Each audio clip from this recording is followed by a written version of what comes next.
Corona virus के खिलाफ जंग में मुल्क कितना मुत्तहिद है, इसकी मिसाल 5 अप्रैल को रात 9 बजे देखने को मिली।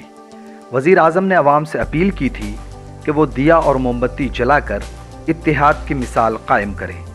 मुल्क के मुख्तलिफ इलाक़ों में अवाम ने वज़ीर आज़म की इस अपील के मुताबिक दिया और मोमबत्ती जलाया, लेकिन इसके साथ ही जमकर आतिशबाजी भी की गई।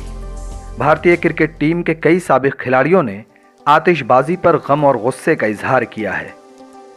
बीजेपी सांसद गौतम गंभीर ने ट्वीट करके कहा कि हम जंग के बीच में हैं और ये वक्त पटाखे जलाने का नहीं है। गौतम गंभीर के अलावा इरफान पठान ने भी ट्वीट किया कि सब कुछ सही था जब तक पटाखे नहीं जलाए गए थे। इन दोनों के अलावा साबिक स्पिन गेंदबाज आर अश्विन को भी पटाखा जलाया जाना बिल्कुल पसंद नहीं आया।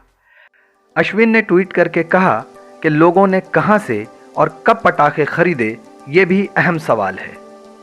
हम न्यूज़ द पैशन की जानिब से आवाम से अपील करते हैं कि वो इस मुश्किल वक्त में मुत्तहिद रहें और सोशल डिस्टेंसिंग का ख्याल रखते हुए सोशल रिस्पॉन्सिबिलिटीज़ निभाते रहें।